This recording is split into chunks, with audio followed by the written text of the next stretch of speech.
Hi guys, Moin Ali here. Can't wait to be playing and representing. বাংলাদেশকে ছাড়া বিশ্বকাপ এটা কোনোভাবেই গ্রহণযোগ্য হতে পারে না। বাংলাদেশকে টি-20 বিশ্বকাপ থেকে বাদ দেওয়ায় লাইভে এসে বিশ্বকাপকে বয়কট ঘোষণা দিয়ে একই বললেন ইংল্যান্ডের ক্রিকেটার মঈন আলী। বিস্তারিত দেখুন পুরো ভিডিওতে। দর্শক, নিরাপত্তা সংখ্যায় আসন্ন টি-20 বিশ্বকাপ খেলতে ভারতে যেতে আপত্তি জানায় বাংলাদেশ।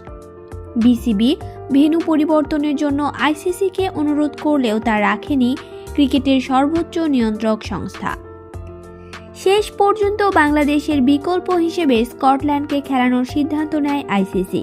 এদিকে বাংলাদেশকে টি-20 বিশ্বকাপ থেকে বাদ দেওয়ার খবরে ক্ষোভ প্রকাশ করে লাইভে এসে বিশ্বকাপকে বয়কটের কথা বলেন মঈন আলী। এমন মন্তব্যে মুহূর্তেই নড়ে ওঠে ক্রিকেট অঙ্গন। লাইভ বক্তব্যে মঈন আলী বলেন, বাংলাদেশকে ছাড়া বিশ্বকাপ এটা কোনোভাবেই গ্রহণযোগ্য হতে পারে না।